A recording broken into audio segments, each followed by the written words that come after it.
We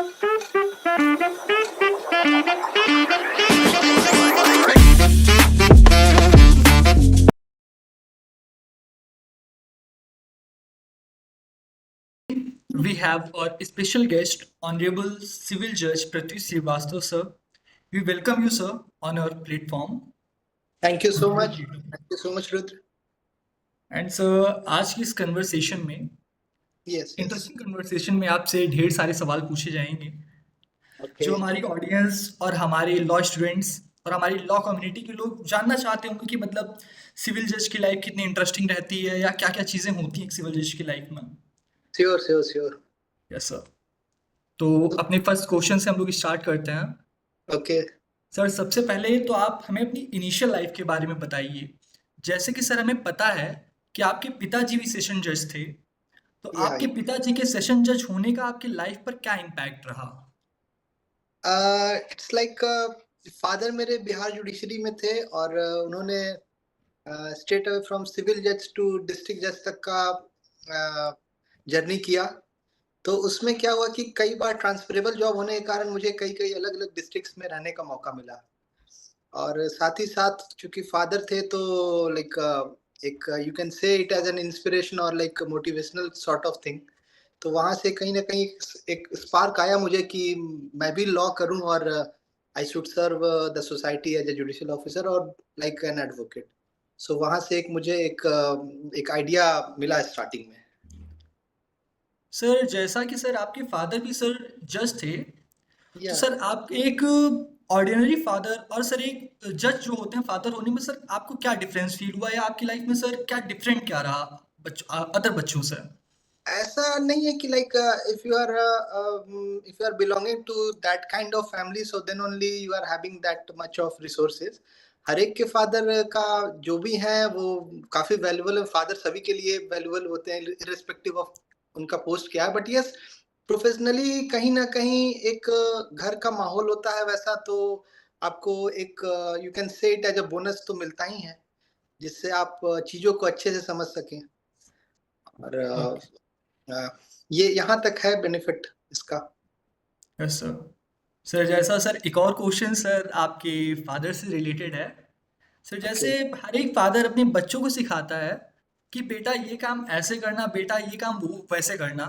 तो sir आपके पिताजी भी सेम प्रोफेशन से हैं, तो सर आपने उन्होंने भी बहुत चीज़ें आपको सिखाई होंगी सेम प्रोफेशन की, मतलब कि आप कैसे चीज़ें की जाएंगी और सर या आपने उन चीज़ों को इम्प्लीमेंट कैसे किया? मैंने फादर से जो सीखा एक चीज, वैसे तो पूरा लाइफ ही उनसे सीखा है मैंने, बट एक चीज जो काफी इम्पोर्टेंट है, इंटीग्रिटी उनसे मैंने सीखा। और उन्होंने ये बताया कि like when you are given with this kind of post and you are required to serve the society, so you should have the kind of honesty within yourself. Because होता क्या है बेसिकली कि आपको integrity maintain करके रहना होता है। ये काफी this is the paramount requirement of a government job. So ये मैंने फादर से सीखा है अपने कि discipline and integrity this is the moral character of a judicial officer. So ये मैंने वहां से ऑप्ट किया अपने फादर से। Okay sir. सर आप भी जज बने, सर आपने भी अपनी जर्नी तय की लाइफ की। सर तो आप जज बनने के बाद सर क्या व्यक्ति की सोच और दृष्टिकोण में सर क्या अंतर आता है सर? क्या कोई चेंजेस आते हैं? हाँ, ये डेफिनेटली कुछ ना कुछ सर्टेन पॉइंट्स पे आता ही है। जैसे लाइक जब आप you are a law student और let's say you are not on the bench side, तो उस समय आप देखते हैं कि yes being a judicial officer मैं ये कर सकता हूँ वो कर सकता हूँ। बट जैसे ही आप जुडिशियल ऑफिसर बनते हैं तो you get the opportunity to do something for the society. This is correct. Then from वहां से आपको एक अपॉर्चुनिटी मिलती है कि आप सोसाइटी के लिए कुछ कीजिए। Or not only the judges, even the advocates who are on the other side of the bench, they are also quite important for this society। और bar and bench both are like goes hand in hand। और मैं ये भी कहना चाहूँ कि जजेस ही नहीं, इवन स्टाफ मेंबर्स ही, पेस्कार्स होते हैं, स्टोनो होते हैं, प्यून्स होते हैं, अलहमद होते हैं, पुलिस वाले होते हैं, तो ये सब का रोल डिफाइंड है। इट्स नॉट लाइक कि एक कोर्ट बस जज के कारण चल रहा है। जज is like you can say it as an actor, but इनके पीछे भी पिस्कार हो गए, अब पिस्कार नहीं होगा तो फाइल कौन प्रेज़ेंट कराएगा? हाँ सर, पूरी तो मशीनरी वर्क करती है। yeah. तो and they also plays a very equally important role. Yes sir. Yeah. So sir, as we know आप बरेली में प्रैक्टिसिंग जज हैं। Yes, तो yes. सर सबसे पहले सर आप हमें ये बताइए कि सिविल जज होने पर पर्क्स और बेनिफिट्स क्या-क्या मिलते हैं? अ, सिविल जजेस का ये है जैसे देखिए फर्स्ट इससे पहले मैं ये एक बार आपको ये बता दूँ कि इसका डिस्ट्रिक्ट जुडिशरी का वो क्या है, हायरार्की क्या है? Yes sir. So the moment a candidate is joining judicial services, he will be posted as civil judge junior division, and in that the power of criminal is vested. So when he will hold the criminal court, he will called as judicial magistrate और ACJM. Then promotion होता है तो सब जज बनते हैं, फिर उसके बाद एडिशनल डिस्ट्रिक्ट जज ऐसे बनते हैं। ये डिस्ट्रिक्ट कोर्ट का हायरार्की है। ओके। अब सिविल जज जो है ये एंट्री लेवल है। इसमें आपके साल के बाद हर साल के बाद आपका ये इंक्रीमेंट इंक्रीज होते चला जाता है। तो सिविल जज आप अगर आप आज के डेट में अगर कोई सिविल जज ऑल अक्रॉस नेशन कहीं भी compete करके क्वालिफाई कर रहा है तो पर्क्स के रूप में आपको सैलरी जो है वो मिलती है। Salary is near about you can say 140, 145 in hand carry with salary. Then apart from it, you will get 100 liter of petrol free. And then along with free residence, then telephone is free, unlimited call, like whatever call. Internet is free, and apart from it, you will get four newspaper and two magazine per month. You can have it of your choice, and the government will pay for it. Yes sir. Sir ये Yeah. UP judiciary के perks and benefits हैं। या ये all across यही है because अभी honourable supreme court का एक रूलिंग आया था ऑल इंडिया जजेस केस में। इसके बाद ऑल ये unique like this is the unilateral for entire nation. ये स्टेट टू स्टेट वेरी नहीं करता है। अच्छा, कुछ अच्छा। 1-2 हजार रुपए वेरी कर सकता है हुँ, but this the wholesome like you can consider like it as the basic for entire nation. Universal कर दिया है पूरी कंट्री के लिए। Yes. Okay sir. क्या सर सर आप ऑनरेबल हाई कोर्ट में सर लॉ रिसर्चर भी रहे। Sir Yes. वहाँ किस तरह से काम होता है और सर आपका वहाँ का एक्सपीरियंस कैसा रहा? Yeah, definitely, Rudra. I was fortunate enough to be to work as law researcher. It was a quite enriching experience.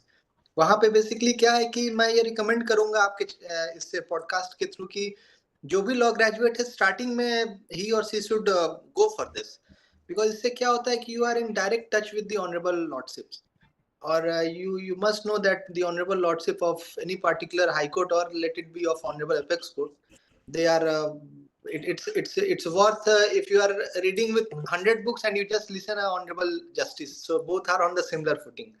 तो आपको एक मौका मिलता है उनके पास रहिए। एज ए लॉ रिसर्चर आपका बेसिक काम ये होता है जैसे मैंने जो किया कि आप रिसर्च करके लॉर्डशिप को असिस्ट करते हैं। असिस्ट तो आप नहीं कर सकते हैं बिकॉज आप क्या आप लॉर्डशिप को क्या असिस्ट कीजिएगा कोई बट जहाँ जहाँ कुछ भी रिसर्च वर्क है तो आप रिसर्च करके लॉर्डशिप को देते हैं वो चीजें और लॉर्डशिप फिर अपने जजमेंट्स को में उसको इनकलकेट करते हैं ये सब करते हैं। ये है बेसिकली लॉ रिसर्चर का। और इसका मेन एक प्लस पॉइंट ये है कि you are in a very much comfortable position to observe the court proceeding in a quite close manner. Hmm, closely court proceedings को देख सकते हैं, काफी कुछ सीख सकते हैं और लॉर्डशिप के साथ आपको 24/7 तो काफी कुछ उससे आपको सीखना स्पेशली जिन्हें प्रैक्टिस करना है उनके लिए भी बेनिफिट है। आप कोर्ट के प्रोसीडिंग्स को समझ सकते हैं। हुँ, इवन जिन्हें जुडिशियल सर्विस में या यूपीएससी में आना उनके लिए भी अच्छा है बिकॉज जब आप लॉर्डशिप के साथ रहते हैं तो उनके जजमेंट्स ऑर्डर्स को आप लिखना देखते हैं कैसे लिख रहे हैं क्या कर रहे हैं। तो डेफिनेटली वो कहीं ना कहीं आपके मेंस में let it be of mains of judiciary और यूपीएससी और स्टेट पीसीएस वो मेंस आंसर राइटिंग में काफी हेल्पफुल होता है वो। तो ये बेनिफिशियल है हर एक एंगल से। जी, जी सर। सर आप सिविल जज जूनियर डिवीज़न के रूप में सर्व करने में आपको अलग-अलग चैलेंजेस का सामना करना पड़ता होगा। सर उन चैलेंजेस के बारे में कुछ बताइए और आप उन चैलेंजेस को टैकल कैसे करते हैं? चैलेंजेस यू कैन से चैलेंजेस हाँ आते हैं but challenges you can say that yes अभी डिस्ट्रिक्ट जुडिशरी काफी इम्प्रूव हुई है पहले कंपेयर में। इम्प्रूव वर्ड सही नहीं है बट यस अपलिफ्ट हुई है पहले कंपेयर में। चैलेंजेस में आप ये कह सकते हैं कि कभी कभी एडजर्नमेंट्स आते हैं तो उन्हें आप पे टैकल ऑन करना है। नंबर ऑफ पेंडेंसीज काफी है डिस्ट्रिक्ट जुडिशरी में, तो हर एक जज का लाइक ऑन एन एवरेज काफी केसेस लिस्ट अप हो जाते हैं एक दिन में। तो वो एक है कि आप सभी केसेस को टेकअप कीजिए, टेकअप कर रहे हैं तो कैसे करेंगे टेकअप। तो चूंकि केसेस के नंबर बहुत ज्यादा हैं, बट उसमें हर एक जजेस ऑल अक्रॉस द नेशन ये कोशिश करते हैं कि maximum max to max cases take up हो और justice in accordance with law हो। तो ये है चैलेंजेस में, आप ये कह सकते हैं कि पेंडेंसी का बर्डन है थोड़ा। High volume of cases. या यस यस। इसका सर एक उपाय ये हो सकता है कि ट्रिफलिंग एक्ट जो है that can be resolved at the very pre initial stage, और हम हाँ लोग सर। सेक्शन 89 सीपीसी में इसे मीडिएशन में भी भेजते हैं। तो ये सब कुछ कुछ है मैकेनिक्स लॉज में दिए हुए, तो यूज होता है, but still cases are high. हाँ सर, अभी तो गवर्नमेंट के भी काफ़ी सारे इनिशिएटिव्स लाए जा रहे हैं, आर्बिट्रेशन जैसे। अभी या हाँ। Arbitration is a good clause, yes yes. हाँ, दैट्स तो गुड। इस मतलब चीज़ें सुधर रही हैं, तब भी या सर यस। बहुत ज़्यादा हाई वॉल्यूम है इसका, केसेस का, पेंडेंसीज का। Arbitration sir is definitely a welcome step, and this is the need of the hour, you can say. Sir एक और सर प्रॉब्लम है सर कोर्ट्स की। सर ज़्यादातर देखा जाता है कि सर आम आदमी विक्टिम होने पर भी कोर्ट कचहरी के चक्कर लगाने में बहुत ज़्यादा बचता है। सर उसके इस डर को खत्म करने के लिए आप क्या सुझाव देना चाहेंगे? Uh, देखिए, कोर्ट कोई ऐसा जगह नहीं है कि लाइक ये इसे मालाफाइड तरह से पेश किया जाए, बट यस कोर्ट एक एक आप कह सकते हैं डर टाइप का या समथिंग लाइक दैट। बट कहीं ना कहीं हमें ये समझना होगा कि आप अपने राइट्स के लिए जा रहे हैं। You are going for your own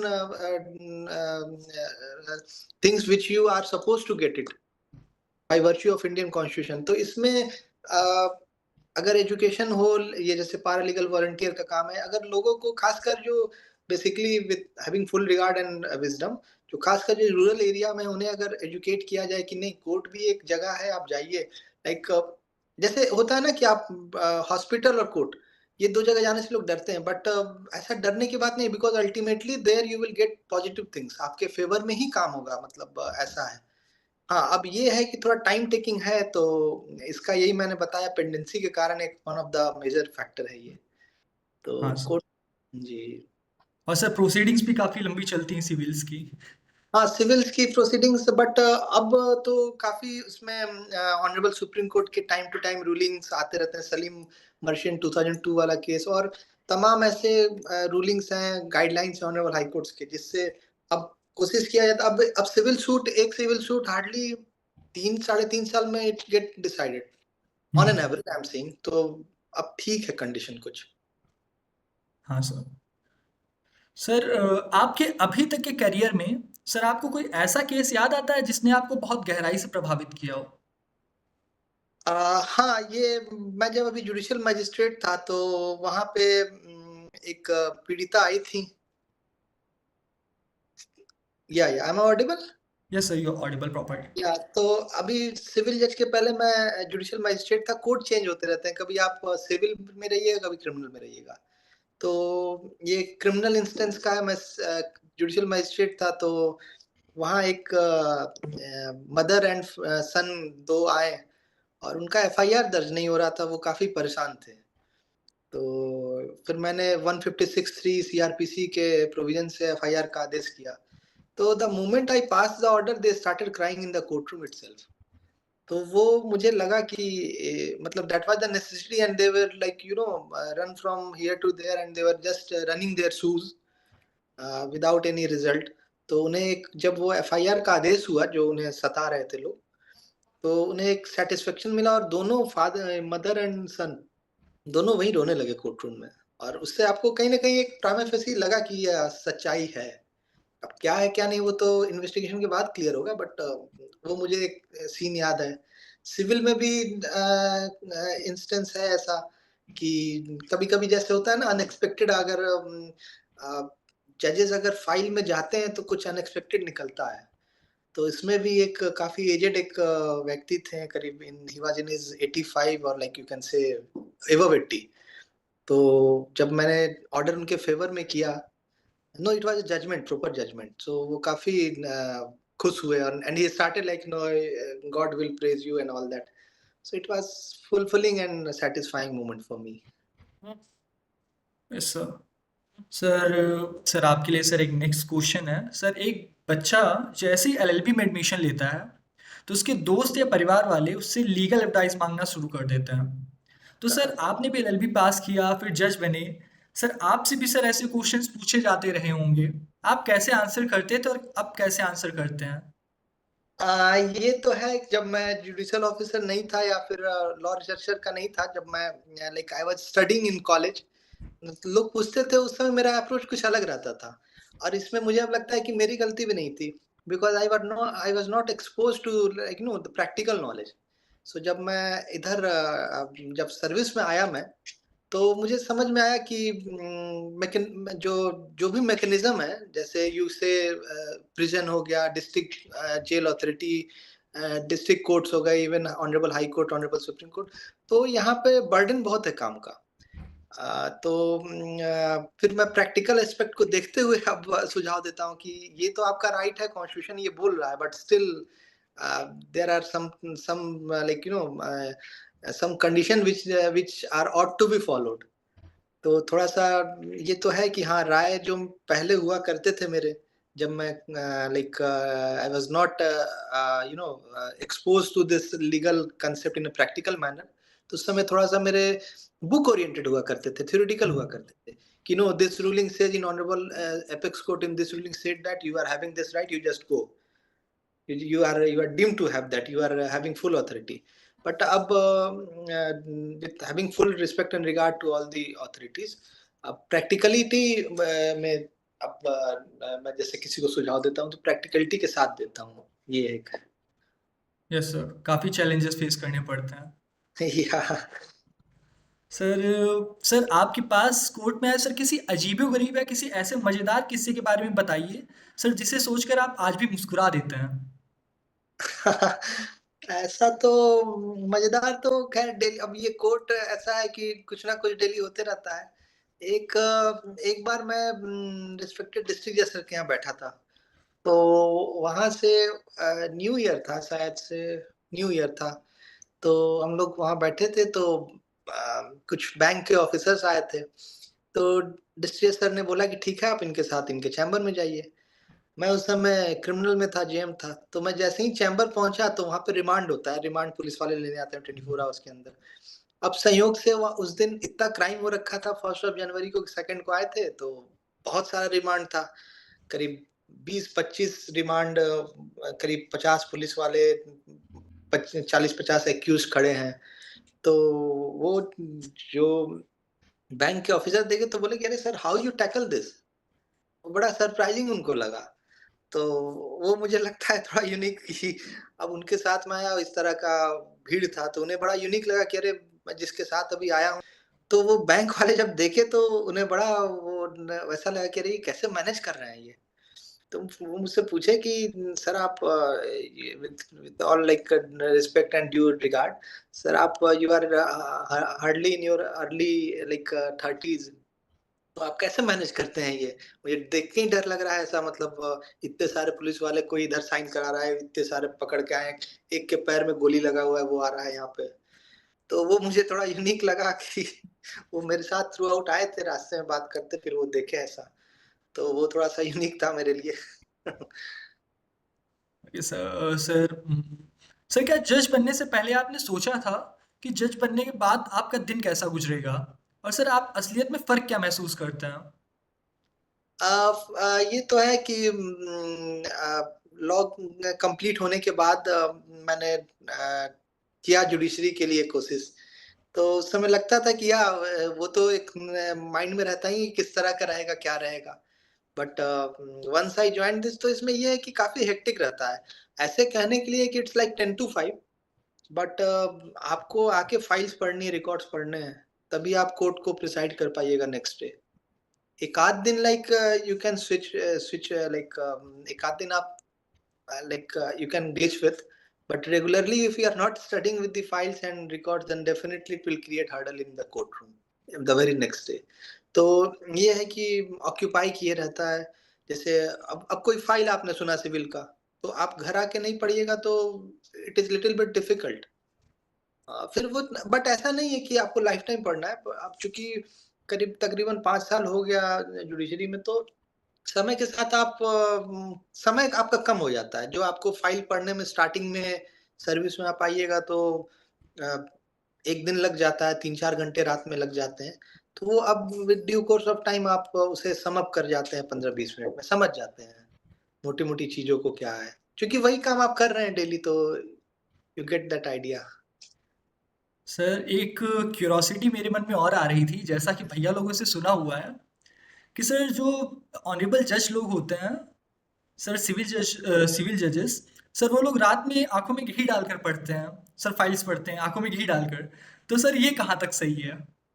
नहीं, ऐसा नहीं है, वही मैं बोला कि like after the passage of certain time generally ये आप चूँकि डेली आप वही काम कर रहे हैं तो इट बिकम्स एन हैबिट। अब आप स्टार्टिंग में कोई काम कीजिए तो थोड़ा-सा तो टफ लगता है, और जजमेंट करना है, इसके रिवीजन होगा, अपील होगा, and it travels up to honourable supreme court. जी। So once you deliver the judgment, once you deliver the order, it becomes a public property. वो that is open to criticism, that is open to like like for scrutiny. तो sign करने के पहले थोड़ा पढ़ना पड़ता है, और आपको ये पता है कोई ना कोई पार्टी ऊपर के कोर्ट्स में ट्रेवल करेगी ही। तो ये सब फैक्टर्स है, बट धीरे धीरे you cope up with all these things. Sir तो सर मूवीज और वेब सीरीज में दिखाए गए कोर्ट सीन्स और सर असल कोर्ट में क्या डिफरेंस होता है? और सर क्या कोई मूवी का कोई ऐसा कोर्ट सीन बताइए सर जिसे देखकर आपको हंसी आती है? मूवीज में कुछ हद तक तो ठीक दिखाया जाता है, बट थोड़ा उसे एग्जैजरेट कर दिया जाता है। इतना कोर्ट्स में नहीं होता है। जैसे आप देखिएगा मूवी में एक ही केस चलता है, वही पूरी मूवी खत्म हो जाती है, वही केस चलते रह जाता है। तो इन रेगुलर कोर्ट हार्डली 5 से 10 मिनट अलॉट होता है हर एक केसेस पे। बिकॉज़ इतने नंबर ऑफ केसेस हैं, इतना टाइम हर केस पे दिया नहीं जा सकता है। तो एक ये है फैक्टर। और मूवीज़ का जॉली एलएल भी एक इनरिच मूवी है जो काफ़ी ऑडियंस को अट्रैक्ट करती है इंडियन सिनेरियो में। तो उसमें तो ठीक ही ठाक दिखाया है ओवरऑल, उसका मैसेज देखा जाए तो, बट उसे काफ़ी जैसा नाम है उसका जॉली, तो उसी वे में उसे प्रेज़ेंट किया गया है, हँसी-मज़ाक रूप में। ओके। सर तो जैसे हम सर पॉडकास्ट के एंड की तरफ बढ़ रहे थे सर, आपका मन में सर अगर कोई कुछ आपको बताना हो या हुँ। मोटिवेशन देना हो सर, या सर कोई चीज़ अगर बतानी रह गई तो सर आप बता सकते हैं। एक और चीज़ जैसे मैं बताऊँ, जैसे मूवी मूवी में क्या होता है, वो ऑनरेबल ही सभी को बोलते हैं। ये like it is very much important that how you refer a particular person by, if you are considering with him with the post. तो डिस्ट्रिक्ट कोर्ट के जजेस क्या है कि रिस्पेक्टेड, ये आदरणीय होते हैं। Honorable are only like lordships, the honorable judges of जजेस, honorable high courts and supreme courts. तो रिपोर्ट्स। वो ऑनरेबल होते हैं, माननीय, माननीय, यू लिसन। तो यस माननीय डिस्ट्रिक्ट लेवल के कोई नहीं होते हैं, दे आर रिस्पेक्टेड, आदरणीय होते हैं वो। ये सब है। जैसे पत्राचार करते टाइम अगर आप ऑनरेबल लिख देंगे, रिस्पेक्टेड लिख देंगे, रिस्पेक्टेड चीफ जस्टिस, तो वो कंटेम्प्ट की श्रेणी में कहीं ना कहीं आ सकता है। तो रिस्पेक्टेड जो है that is to the district courts, respected district जज, रिस्पेक्टेड सिविल जज। एंड अब मूवी में ऐसा क्या है, उसमें माननीय बोलते हैं, उसमें खुदा बोल, तो टर्म होता है कुछ कुछ। तो ये छोटी छोटी चीजें हैं। और मैसेज यंग जनरेशन का यही है कि just prepare with your subjects, with your law subject, and mugging up the Bayer Act is very important to crack judiciary. Bayer Act का एक thorough knowledge, like you should know that how to interconnect these sections and articles. Like for instance, you can say that Article 20, Clause 2 of Constitution, of Indian Constitution, it talks about double jeopardy, if I'm not wrong. तो अब ये जो है, ये old CrPC के section 300 से connect है। यही कंसेप्ट हम्म क्रिमिनल में 300 में है, हम्म हम्म हम्म, सिविल हम्म। में यही कंसेप्ट सेक्शन 11 में है, रेस जुडिकाटा में। तो you should have that, ये just एक example है। तो when you are reading with the Bayer Act, you should must have an idea, the candidate should must have an overall control that this provision relates with that provision of that act, because आप हम्म। कहीं ना कहीं देखिएगा, constitution is the mother law, और उसका connection, उसका nexus हर एक law से कहीं न कहीं डायरेक्टली इनडायरेक्टली है ही। तो कनेक्शन अगर बैठा के बने तो इंटरेस्टिंग भी हो जाता है, और मेंस राइटिंग में, और मेंस ही एक ऐसा है जो सिलेक्शन कराता है, सिलेक्शन से बाहर कराता है। Interview is just for to just upgrade और डिग्रेड योर रैंक, और रैंक का कुछ वैसा नहीं है, बस प्रमोशन में उसका वो होता है। But when you are in the final list, that's I think that is sufficient. तो sir it's a new interview, thing sir. हाँ। सर ये नई चीज़ जानने को मिली सर कि रैंक से आपके प्रमोशन पर भी इफ़ेक्ट पड़ता है। हाँ, जैसे क्या होता है कि आपका प्रमोशन कैडर वाइज होगा। जैसे for example let's say you are of 16 batch, 2016 batch, 2018 batch. तो 80 एक सीनियरिटी होता है, एक इंटर से सीनियरिटी होता है। Seniority is like batch seniority. Like if suppose you are coming in judiciary, I will be your senior, just for example. Yes sir. And inter se seniority is one thing, like rank one of your, like let's suppose advertisement of 150 post has been advertised in your batch. Your batch is of 150 officers. So rank one officer will be in inter se seniority with the rank 5 officer. Inter se seniority batch में होता है, से batch में भी आप senior junior हो सकते हैं। वो इंटर से सीनियरिटी कहा जाता है उसे। जैसे रैंक 150 वाला जो है वो रैंक 1 से रैंक 149 से वो नीचे होगा इंटर से सीनियरिटी के बेसिस पे। He will be junior on inter से बेसिस। तो कोर्ट्स जो है लॉट होती हैं, जैसे पेरेंट कोर्ट जो है वो सीनियरिटी के बेसिस, जैसे अभी मेरा पेरेंट कोर्ट ही है, तो ये सीनियरिटी के बेसिस पे लॉट होती है। बट वो कुछ बहुत मैटर नहीं करता, because ultimately all courts are important. And आप कहीं भी हैं तो you are suppose to serve the society at large. तो बहुत डिफरेंस नहीं करता है रैंक, बट या वही है, इंटर से सीनियरिटी का है। Okay. And sir again sir thank you for coming on podcast on या I topic of reciprocate the same. Thank you so much. Yes, and it's sir it thank was you a for nice sir session. Your guidance. Okay, sure. Thank you so much. I heartily reciprocate the same, and thank you, have a wonderful time. Thank you.